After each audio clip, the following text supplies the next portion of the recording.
या बैठकीला उपस्थित आपले संघटन मंत्री उपेंद्र कोठेकरजी, आपले या क्लस्टरचे इंचार्ज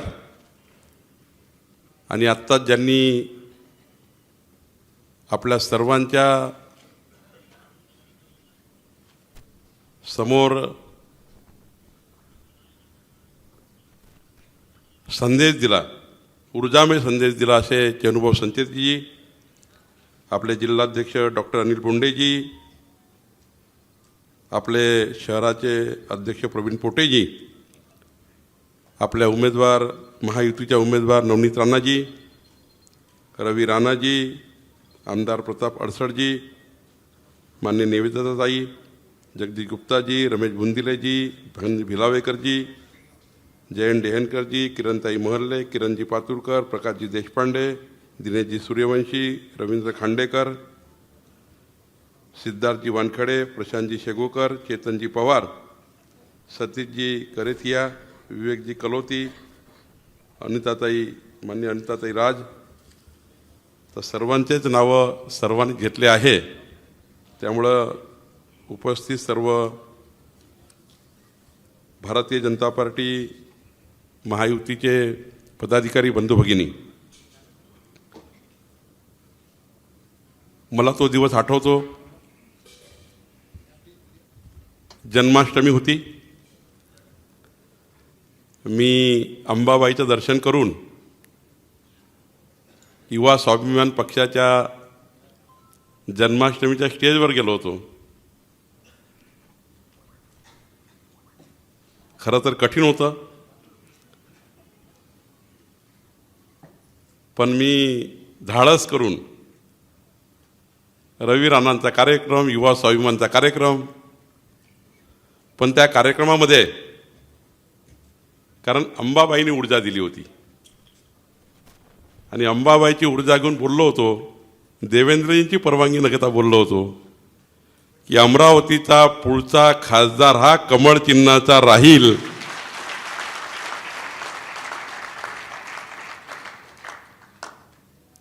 खरं तर अंबाबाईचं दर्शन करून आलो होतो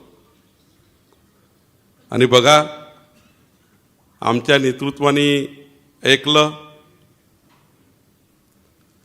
देवेंद्रजींनी मांडलं आणि आज बघा, महायुतीच्या उमेदवार म्हणून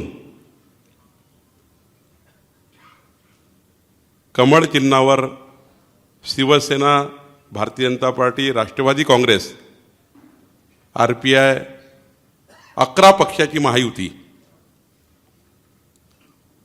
खरं तर या सर्व 11 पक्षांनी मान्य नवनीत राणाजी यांच्या उमेदवाराला मान्यता दिली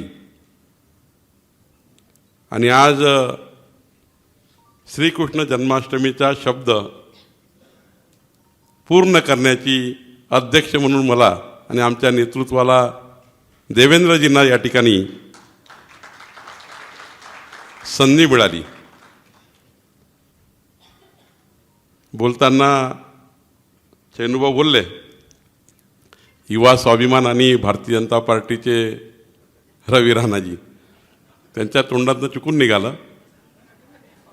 रवी राणाजी युवा स्वाभिमान पक्षात आहे, पण मला पक्क माहिती आहे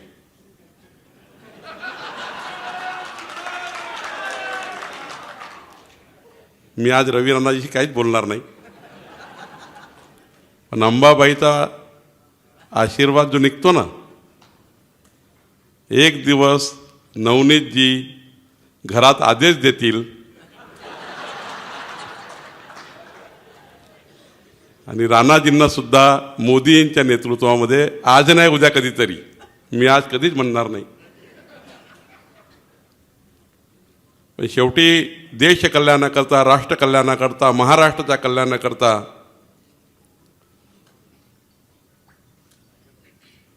आज या ठिकाणी अमरावतीकरांना जी संधी आली आहे, ती संधी आपण सर्वांनी पुढे न्यायची आहे.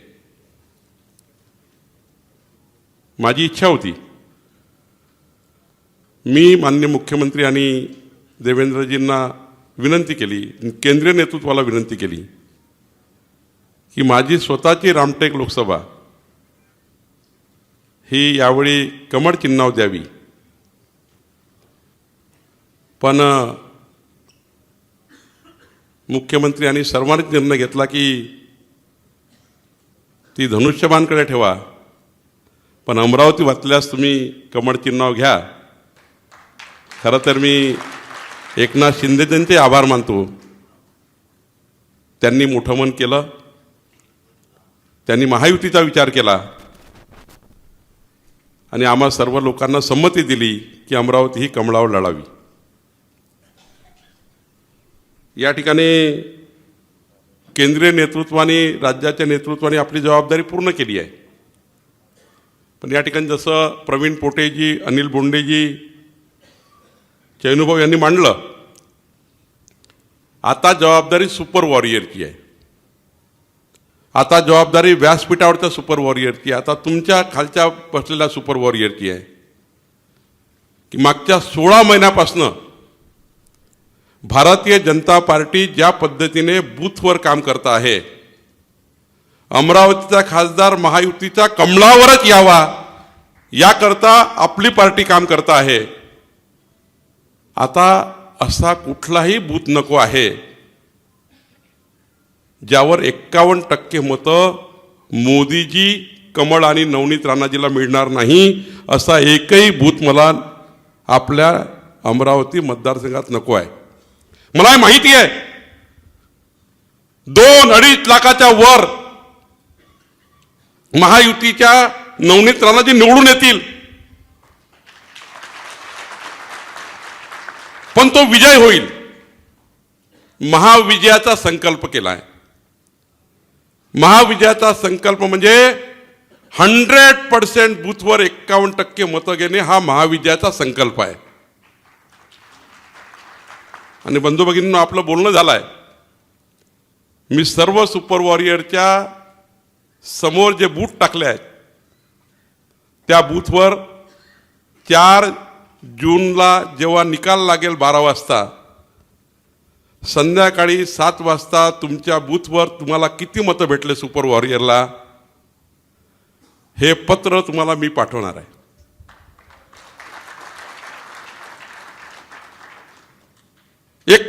ची लढाई लढायची आहे. सुपर वॉरियरला तुम्ही या ठिकाणी जबाबदारी घेतली आहे सुपर वॉरियर म्हणून.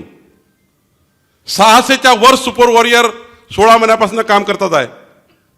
आणि मग आपण जर 2 बूथचे नेते म्हणून जबाबदारी घेतली आहे, तर आपल्याला माझी मित्रांनो विनंती आहे, ही निवडणूक सभांच्या भरोशावर, जाहीर सभांच्या भरोशावर लढायची नाही आहे. ही निवडणूक मोदीजी आणि बूथवर लढायची आहे. मोदीजी आणि बूथवर लढायची आहे. 51% मताची लढाई करायची आहे. आणि मी आपले सर्वांचे पद, पक्षाच्या पदाचे, येणाऱ्या कॉर्पोरेशनचे, येणाऱ्या जिल्हा परिषद पंचायत समितीचे, येणाऱ्या सरपंचाचे पद हे 4 जूनच्या निकालाशी जोडलेले आहेत.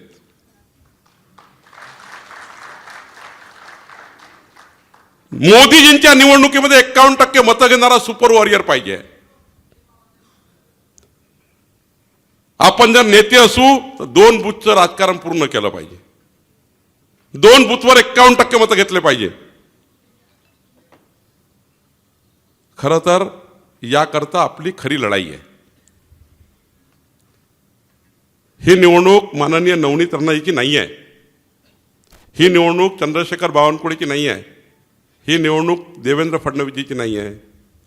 ही निवडणूक मोदीजींना प्रधानमंत्री करण्याची तर आहेत, पण या निवडणुकीमध्ये 2047चा विकसित भारताची संकल्पना मोदीजींनी केली आहे. मोदीजी असे म्हणतात 2024 आणि 2029 असा काळ राहणार आहे ज्या काळामध्ये आपलं एनडीएचं सरकार जर या देशामध्ये आलं, 400 पार करून आलं, तर 2035 ते 2047चा भारताचं निर्माण, विकसित भारताचं निर्माण या 5 वर्षात होणार आहे. काँग्रेस पार्टी खोटा प्रचार करणार आहे. ते मागासवर्गीय जनतेला सांगेल की बीजेपी आपके खिलाफ है, ये बीजेपी सरकार आई तो संविधान बदल देंगे. खोटारड्यात आत्ताच अनुभवून सांगितलं. देशातला सर्वात मोठा धर्मग्रंथ संविधानाला मोदीजींनी मानलाय. मोदीजींनी कधी संविधानामध्ये स्वतःच्या फायदा करता कुठलाही बदल केला नाही. पण हीच काँग्रेस पार्टी आहे जी मत मागणार आहे, ज्यांनी बाबासाहेबांचं संविधान 84 वेळा तोडण्याचं पाप काँग्रेस पार्टीने केलं. 84 वेळा तोडण्याचं काम केलं. एकदा तर इंदिरा गांधीजींनी स्वतःचं पद वाचवण्याकरता संविधान बदललं. हीच काँग्रेस पार्टी या मागासवर्गीयाला मत मागेल. पण डॉक्टर बाबासाहेब आंबेडकरला भंडारा आणि मुंबईतनं हरवण्याचं पाप जर कुणी केलं असेल त्या काँग्रेस पार्टीने केलं. काँग्रेस पार्टीने केलंय. बाबासाहेबाला हरवलं, भंडारात हरवलं, मुंबईमध्ये हरवलंय. आणि मताचा जोगा मागतील सांगतील मागासवर्गीय लोक विरोधात आहे. मुसलमानाला सांगतील, मुस्लिम लोकांना सांगतील ये बीजेपी वाले आपके खिलाफ है, ये आएंगे तो आपको भगा देंगे. माननीय प्रधानमंत्री मोदीजींचं मी मुस्लिम समाजाकडनं आभार मानतो की मोदीजींनी या देशाच्या मुस्लिमाला या ठिकाणी राहण्याकरता सीएचा कायदा आणला, नागरिकत्व देण्याचा कायदा आणला, देशातनं बाहेर काढण्याचा कायदा आणला नाही. मोदीजींनी सर्वांना संरक्षण दिलंय. आणि म्हणून आपल्याला माझी विनंती आहे, जनतेला भडकवून देशामध्ये अराजकता पसरवण्याचं काम काँग्रेस पार्टी करणार आहे. बंधूंनो, नवनीत राणाजी यांचं मी का अभिनंदन करतो? खरं तर जेव्हा 2019 मध्ये त्या निवडून आल्या, त्यांना अनेक लोकांनी मतदान केलं जे भाजपच्या विरुद्ध होते. भाजपच्या विरोधी मतानेही नवनीत राणांना मतदान केलं होतं. पण मोदीजींच्या नेतृत्वातला भारत निर्माण करण्याकरता त्यांनी मताचं लांगून चालन केलं नाही. मताच्या राजकारणाकरता त्यांनी कधीही आपलं कॉम्प्रोमाइज केलं नाही. मोदीजीच्या नेतृत्वातल्या सरकारला त्यांनी सहकार्य केलं, पाठिंबा दिला, एनडीए मध्ये आल्यात. आणि एवढंच केलं नाही तर मोदीजींनी मांडलेला प्रत्येक कायद्याला पूर्ण ताकदीने सभागृहामध्ये भाषण करून, ऊर्जावान भाषण करून, मोदीजींनी आणलेला कायदा या देशाचा कल्याण कसं करू शकतो हे मांडून प्रत्येक कायद्याला समर्थन देण्याचं काम नवनीत राणाजींनी केलं. बंधू भगिनींनो, आपल्या सर्वांना माहिती आहे, खूप उल्लेख झालाय. उद्धव ठाकरे मुख्यमंत्री होते.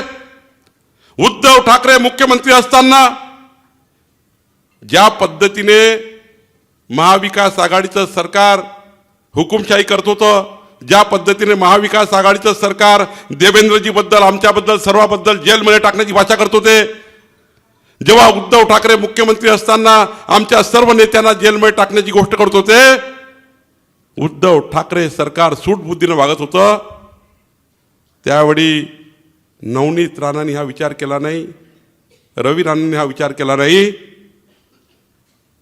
उद्धव ठाकरे आम्हाला काय दंड देतील.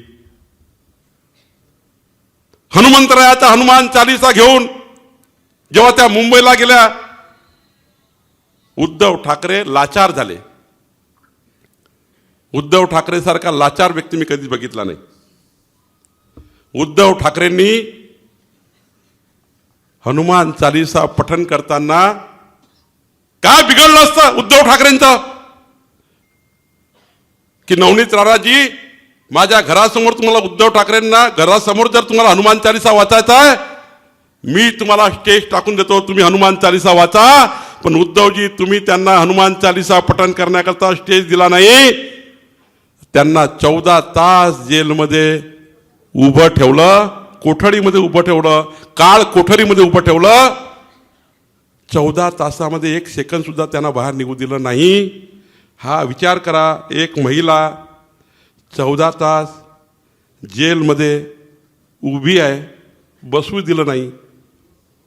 काय परिस्थिती झाली असेल, काय परिस्थिती असेल त्या महिलेची.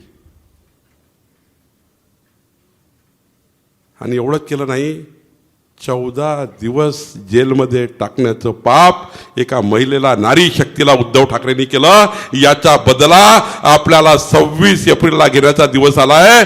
तो दिवस 26 एप्रिल आहे. ही परिस्थिती महिलांची, ही नारी शक्तीचं अपमान. नारी शक्तीला माझी विनंती आहे, तुम्ही विचार करा 14 तासाचा. ही नारी शक्ती बलशाली आहे, याचा बदला घेणारी निवडणूक आहे. बंधू भगिनींनो, उद्धव ठाकरे जरा या अमरावतीमध्ये.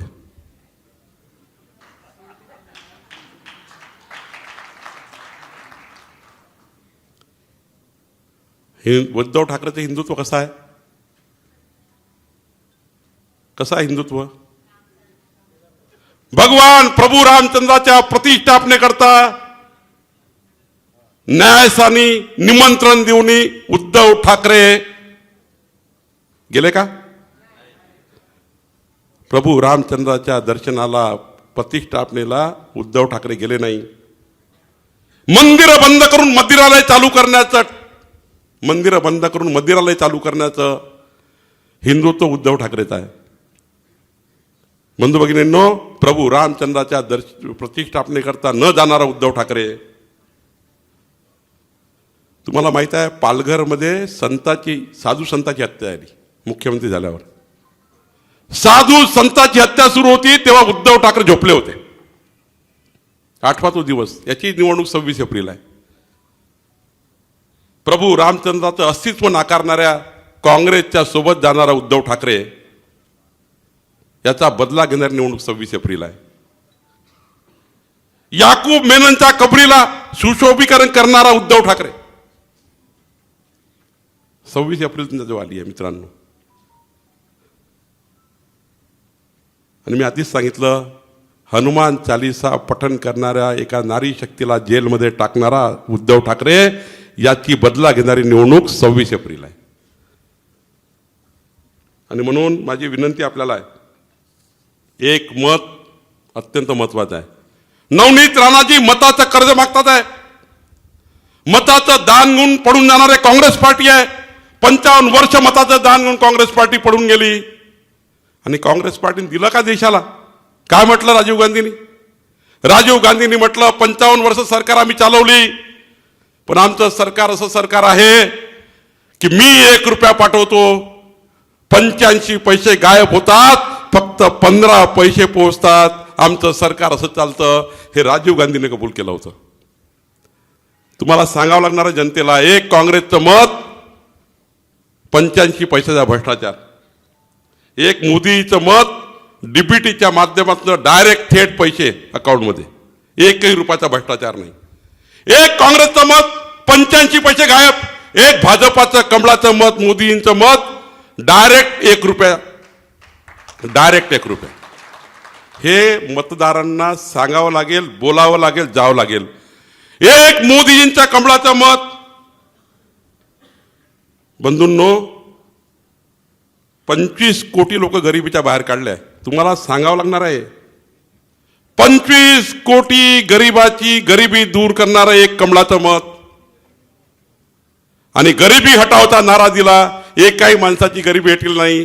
ते 55 वर्ष काँग्रेसचं मत, 55 वर्ष काँग्रेसला मत दिलं, एकही गरिबाची गरिबी हटली नाही. पण मोदीजींनी एक मत घेतलं, 25 कोटी लोकांची गरिबी हटवली. माझा दावा आहे, काँग्रेसने व्यासपीठावर यावं, तिकडं त्यांचं निकडं आपलं.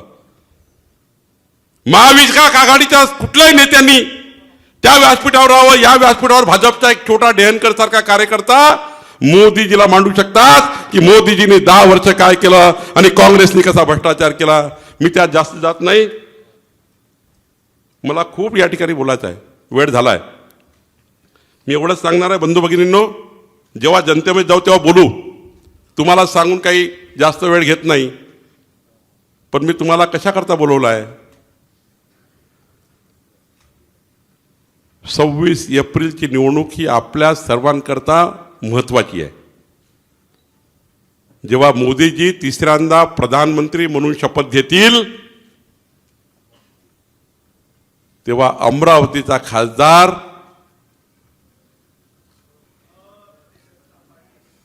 जरा जोरात सांगा.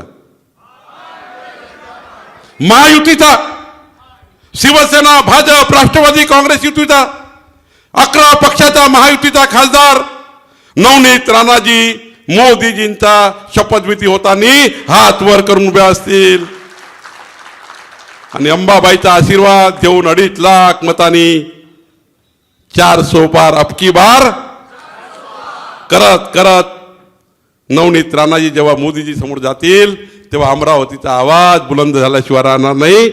याची निवडणूक 26 तारीख आहे.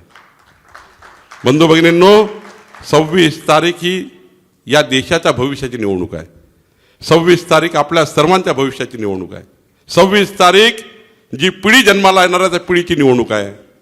जी पिढीने जन्म घेतला त्या जन्म घेतलेल्या पिढीची निवडणूक आहे. आणि म्हणून माझी विनंती आपल्याला आहे की 6 एप्रिलला स्थापना दिवस आहे.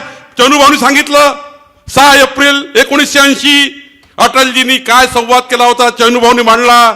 माझी तुम्हाला विनंती आहे, प्रत्येकाने आपापल्या बूथवर, अमरावतीच्या एकही बूथ मला 6 एप्रिलला असं नको आहे ज्या बूथवर 150-200 कार्यकर्त्यांनी भारतीय जनता पार्टीचा झेंडा वंदन, 150-200 कार्यकर्त्यांनी भारतीय जनता पार्टीचा झेंडा वंदन प्रत्येक बूथवर वेगवेगळ्या पद्धतीने झालं पाहिजे.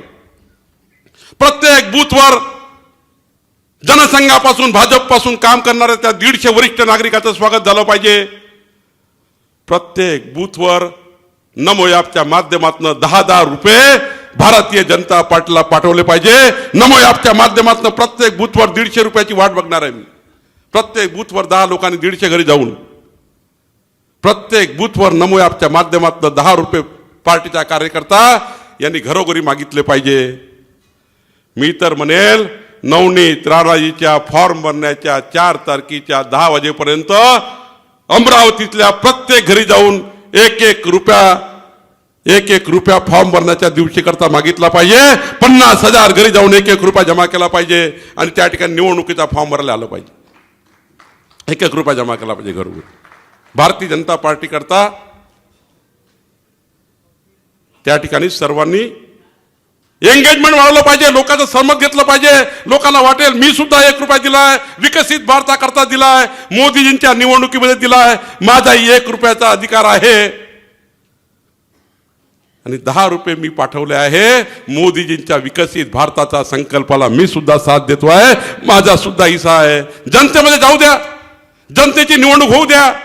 निवडणूक भारतीय जनता पार्टीच्या कार्यकर्त्याची नाही, जनतेमध्ये जाऊ द्या निवडणुकीला. 6 एप्रिलचा स्थापना दिवस सुपर वॉरियरनी प्रत्येक बूथवर केला पाहिजे. आणि आपल्या सर्वांना माझी विनंती आहे, स्थापना दिवसाच्या दिवशी खुला मंच तयार करा. भारतीय जनता पार्टीमध्ये प्रत्येक बूथवर 50-100 कार्यकर्त्याचा पक्ष प्रवेश करा. माझा दावा आहे, लोक तयार आहे, फक्त जाण्याची गरज आहे, एवढंच मनाची गरज आहे. मोदीजींनी विकसित भारताचा संकल्प केला आहे. मोदीजींनी विकसित भारताची गॅरंटी घेतली आहे. या विकसित भारताकरता आपण भारतीय जनता पार्टीमध्ये प्रवेश करा. माझा दावा आहे, ज्या पद्धतीने युवा स्वाभिमान सोडताना नवनीत राणाजीच्या डोळ्यामध्ये अश्रू होतं, खरं तर लाखो कार्यकर्ते 6 एप्रिलला भारतीय जनता पार्टीमध्ये आल्याशिवाय राहणार नाही. ही ताकद 6 एप्रिलला आपण सर्वांनी उभी करा, एवढीच विनंती करण्याकरता मी आलो आहे. 9 तारखेला विकासाची गुढी उभी करा. 9 तारखेला गुढीपाडवा आहे. माझी महिला बहिणीला विनंती आहे, महिला बहिणींना, की 9 तारखेला विकासाची गुढी महिलांनी उभी करा. 11 तारखेला महात्मा फुले यांची जयंती आहे. 11 तारखेला प्रत्येक बूथवर सर्व कार्यकर्त्यांनी आपापला टिफिन घेऊन 50-100 कार्यकर्त्यांनी जेवण करा. महात्मा फुलेजींना त्या ठिकाणी नमस्कार करून, महात्मा फुलेजींना हार अर्पण करून, त्यांची आठवण करून सर्व समाजाच्या लोकांनी, सर्व लोकांनी एकत्र येऊन आपापल्या घरचा टिफिन घेऊन या आणि 11 तारखेला आपल्या घरी आपापल्या बूथवर टिफिनची बैठक करा. जो आनंद तयार होईल तो निवडणुकीकरता आपल्या सर्वांना कौटुंबिक असणार आहे. 14 तारखेला महामानव डॉक्टर बाबासाहेब आंबेडकर जयंती आहे. प्रत्येक बूथवर महामानव डॉक्टर बाबासाहेब आंबेडकरांना सामाजिक समता दिवस म्हणून बाबासाहेबांना नमस्कार करून, नतमस्तक होऊन, जय भीम करून बाबासाहेबांच्या आठवणी, बाबासाहेबांचे संस्कार त्या ठिकाणी आठवा. बंधू भगिनींनो, 17 तारखेला रामनवमी आहे.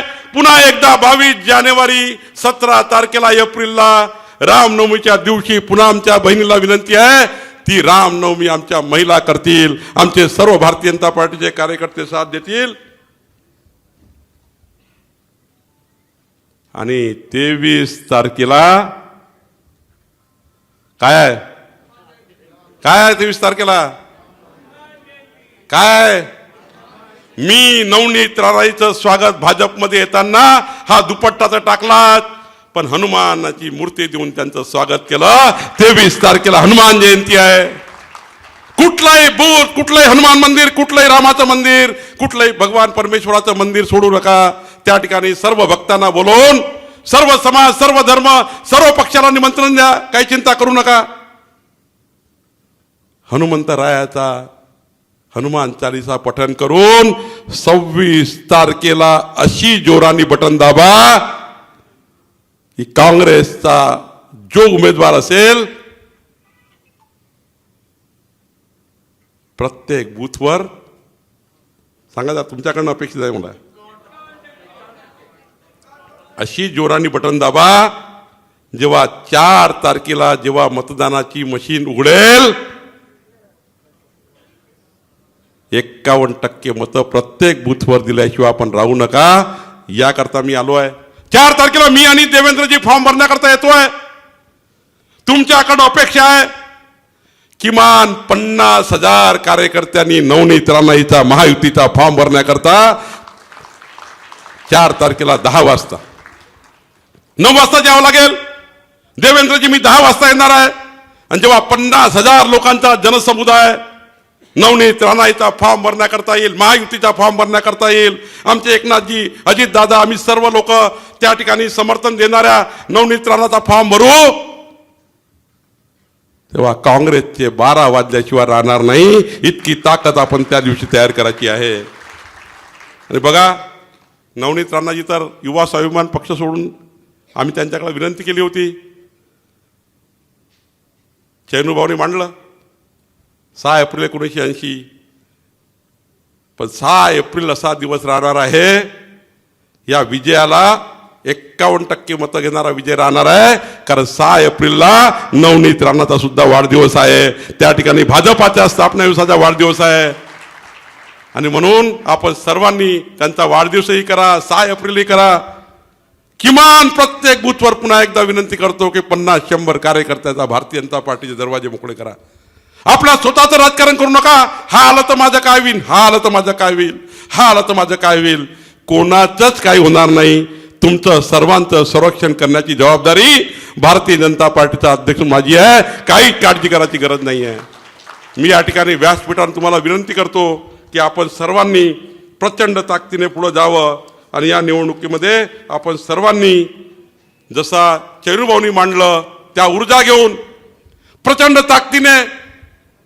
आणि मी तुम्हाला सांगतो की मोदीजी, मी विनंती करणार आहे मोदीजींना, मी मोदीजींना विनंती करणार आहे, माननीय नवनीत राणाजी आणि व्यासपीठाला सांगतो आहे, त्यांनी अमरावतीला नक्की यावं या लोकसभेच्या निवडणुकीमध्ये. अंबाबाईला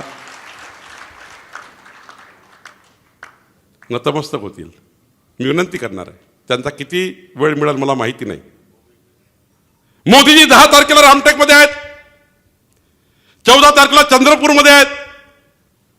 तुम्हाला पाहिजे ना मोदीजी? मोदींची भेट घ्यायची आहे का?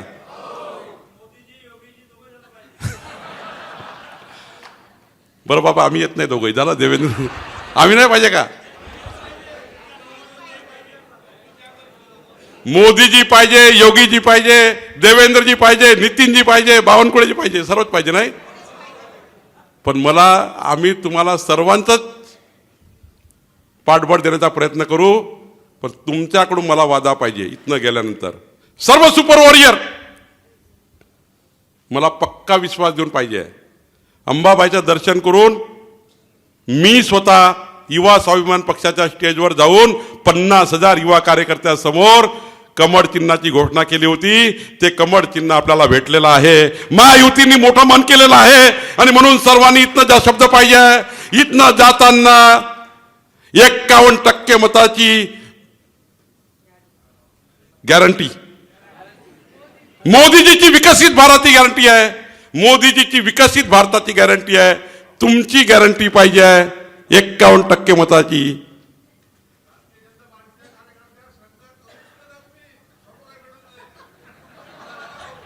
वा पक्का? त्या दोन्ही हात वर करून सांगा पक्का. भारत माता की वंदे. छत्रपती शिवाजी महाराज की जय भवानी. जय शिवाजी. जय भवानी. जय जय जय जय जय भवानी. जय जय जय जय जय शिवाजी. जय श्रीराम. जय जय श्रीराम. हर हर हर हर. धन्यवाद. एबीपी माझा, उघडा डोळे बघा नीट.